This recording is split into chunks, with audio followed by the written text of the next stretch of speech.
And then we couldn't make YDOT happy. And we didn't realize it when we bid the job, but the previous contractor, they were not happy with. And so when we showed up on the job, they were ready to fight whoever it was. They were so used to what the other contractor did, they were just out for blood. But by that time, we were spending $25,000 a week plus in payroll, which was too much for our little company. And it was just bleeding us dry of cash. There wasn't enough money coming in. I'm Mark Olson. Luke Gibson and I have a combined 50 years in construction as fence contractors. In that time, we have both experienced failures and success. We travel the country talking with other contractors who share their experiences in hopes that their stories can make you a more successful contractor.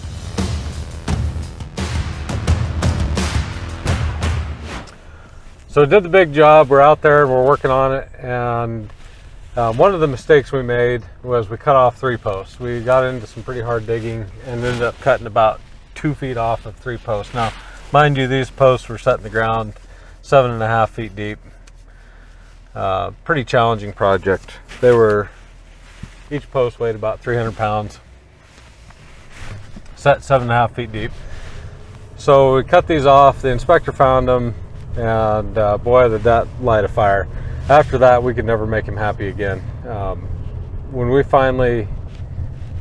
things finally came to a head, he was slowing us down and wouldn't let us do anything and just wasn't happy with anything we were doing. And so his test of whether or not we were compacting the dirt good enough was if he could make a heel impression in the dirt at the top of our post, and he'd make us go back and retamp them. It just got to the point of ridiculousness. So we finally said, hey, this is going to have, we can't do this anymore. If we can't get any production, then we're going to be done here. We're barely going to make this job work if we can get good production, but if you guys keep slowing us down and making it so we can't get anywhere, then this is not going to go anywhere good. So we had a big meeting one morning, and they basically just, pardon my French, but they told us what piece of we were, and that's what we walked into that morning. And I mean, the general contractor, the resident engineer down in Laramie, and the on-site inspector, I mean, they were brutal. And I finally said, I can go broke on this job, or I can go broke somewhere else, but there's no way I'm going to sit here and take this guy from you guys. You had a problem with the previous contractor, and while we made a mistake and cut off 3 posts, it wasn't the end of the world. Like I say, literally cut off about 18 inches of a 7.5 foot set depth. Not the end of the world. They basically screamed at, I mean, as we were walking away, I remember them screaming at us and telling us we'd never work in Wyoming again, and yada, yada, yada. And like I say, I knew I was going down at that point in time. We were fighting too many battles to win them all, and it was pick our battles. And so we decided we were just going to pull off the job and go do something else and finish as many contracts as we could, and kind of see what happened, But we were spending too much money on this job. It just was not going well. And did we have a defense? No, we didn't. It was our fault. We bid the work. And that was another huge mistake we made. We had bad experiences with YDOT before, and went ahead and did another job for them. Not only did we do another job for them, it was the biggest job we'd ever done for them. And when you're not sure if you want to keep a customer and whether or not a customer is good for you, probably don't go out there and increase how much work you're doing with that customer. We should have fired that customer, and that was a huge mistake on our part. We never, ever, ever, after our experience in 2009, should have bid another YDOT job ever. And that's something we've held our guns to this day. We will work for certain parts of YDOT, like the maintenance side, but as far as the construction side, we don't want anything to do with them.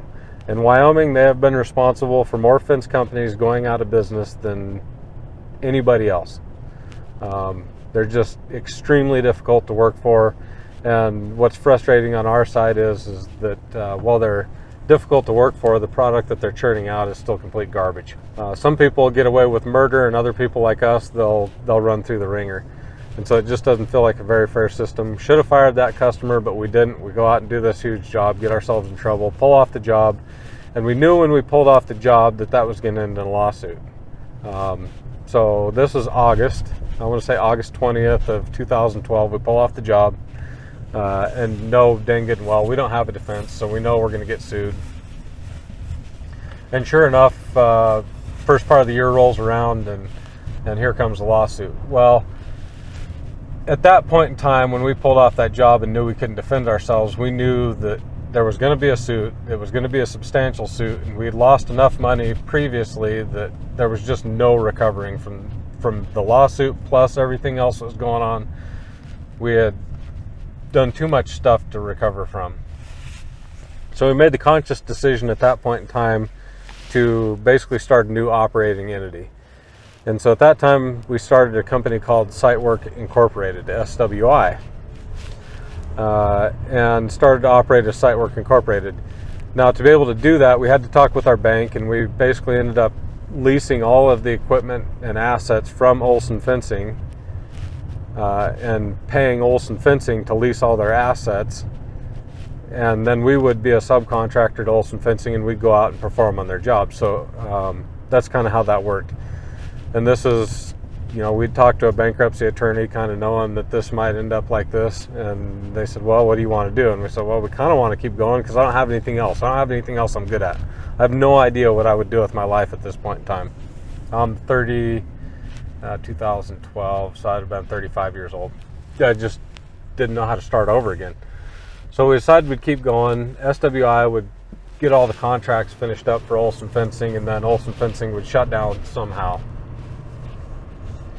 So we started that in 2012, kind of towards the latter part of 2012. Got sued, kept working through 2013, and in 2013 we kind of, midsummer, we just desperately needed people, and we were not in a good spot. And one of the things is when you're in a spot like that, your desperation and the state of your business is like a cancer, and everybody can feel it. They might not be able to put their hand on it, but everybody can feel it. I mean, you're not the best person to be around. There's a lot of stress, and that just runs rampant like a cancer through your entire organization. So we were struggling with not only the financial aspect, but everybody was kind of wanting to know they were wanting to know why we were changing names and trying to explain all that. And I think we told them the bare minimum possible. Didn't really tell them how bad it was. And so in 2013, we're out there just kind of finishing up contracts for Olson Fencing as SWI, and still no money. And I have no idea how we ended up in 2013. I'd have to go back and look up some records, but I have no doubt that it was not great. And still losing money, I'm sure, and just trying to figure out what we were going to do. And the bank, we were talking with the bank the whole time because they basically owned all our assets. They had blanket liens on just about anything and everything we owned. So they were cool with everything. The general contractors worked with us pretty good because they didn't want to have to bring in another contractor to finish up all their jobs. And we ended up getting sued. We spent about $15,000 trying to kind of not really fight the suit, just kind of delay it, drag it out a little bit. But it got to the point where we couldn't, in good conscience, continue to rack up attorney's fees, knowing that we'd never be able to pay them. So we finally gave up on the attorneys and didn't even bother defending ourselves in the lawsuit. So they ended up getting a summary judgment. And right about the time they got a summary judgment was about the time we were ready to file bankruptcy. So we ended up filing bankruptcy as Olson Fencing. They got a summary judgment. We filed for bankruptcy, and then that brought on the next wave of events. So after we filed bankruptcy for the company, because we had signed personal guarantees with a lot of people, meaning that if the company stopped paying its bills, that we personally as owners would pay the bills. And so that kind of started stacking up on us. And I had one of the most unpleasant experiences through that whole thing was having the sheriff show up at your door with your kids there and serving you with papers. And I had that happen. The company's struggling. I'm barely making anything, and so I don't know how I'm going to pay these bills. The company's not worth anything, and so that forced my hand into a personal bankruptcy. So not only did I have the company bankruptcy to deal with, I had a personal bankruptcy I was getting ready to go through. So the company filed for bankruptcy almost a year to the day. I want to say August 12th, something like that, from the time we pulled off that big job in 2012. So that stopped all that stuff, and then all those people start chasing their personal guarantees to me. So in November, I file bankruptcy, and at that time, in October, Carl decided he's done with it. He doesn't want anything more to do with it. He's just going to go get a job, and found a job working in the oil field in North Dakota when that was still happening. And so he left. And at that time, we had some jobs Alan and I were trying to finish up. And so we went ahead and we're just kind of trying to work through the last of our jobs.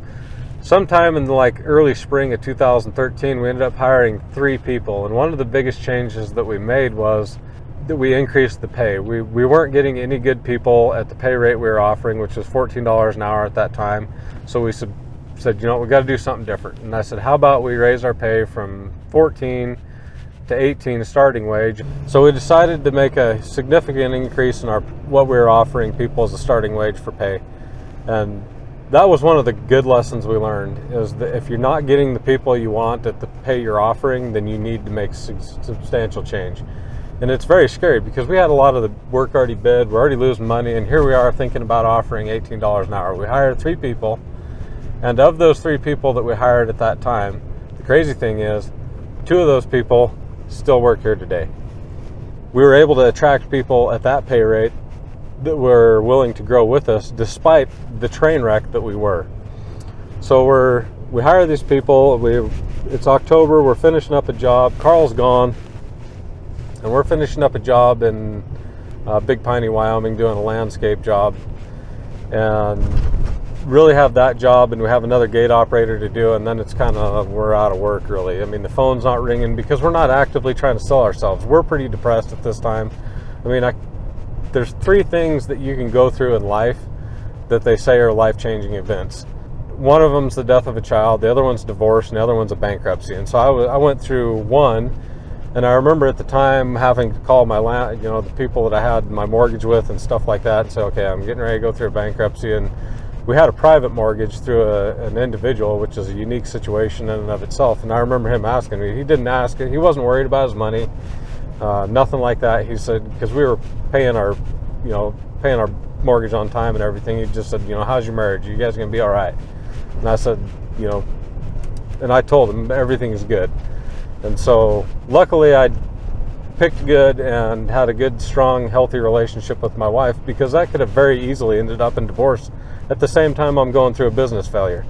I don't know if I'd ever recovered from something that drastic, but we'd been through alcoholism. And coincidentally, I kind of forgot this back before, but in 2007, after Carl and I had our big blow up, that was actually the year I quit drinking. So I quit drinking June 17th, 2007, and then I quit chewing that same year on Christmas Eve. So I've been clean and sober of both those things since 2007. So a lot of good things came out of 2007. Those are 2 of them. So we're down to the last little bit of work, trying to getting all the contracts finished up with Olson Fencing. Haven't been actively seeking any new work, and I'm putting in applications all over the U.S. I really wanted to move to Nashville, Tennessee, so I was putting in a lot of applications and resumes in Tennessee, but I don't know what the reason is. It's because I'm from Wyoming and not there, but I got 0 phone calls. Not one single person offered me a job. I thought I had a halfway decent resume. Nobody even called me to be a foreman on a fence crew, which blew my mind. I think that was God saying, hey, you're supposed to do this still, but we got to fix you first.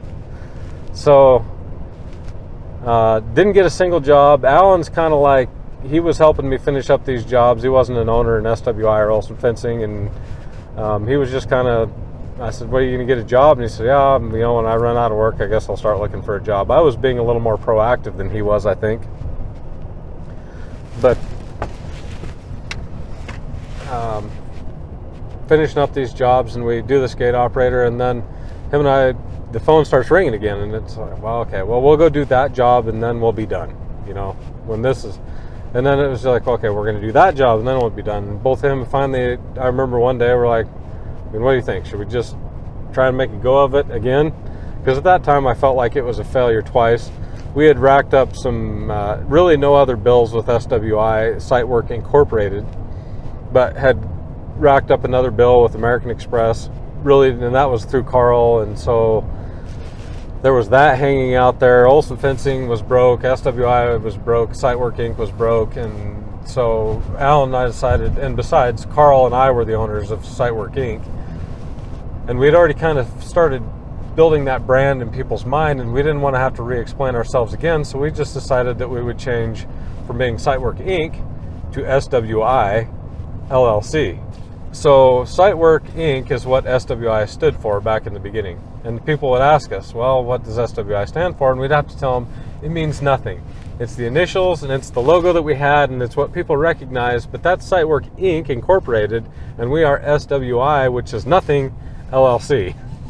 So when people ask me what does SWI stand for, and I used to have to say, well, it doesn't stand for anything. It means nothing. It just happens to be the initials that we go by.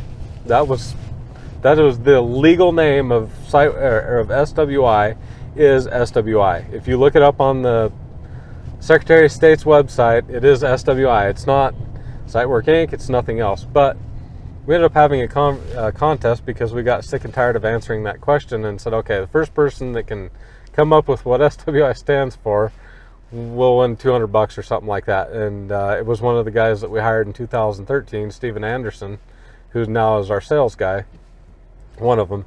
He came up with the name Service with Integrity. And so that is what SWI stands for now, although it's still not our legal name. So it's kind of hard for people to understand that SWI literally meant nothing. SWI LLC meant nothing. But that's where it came from.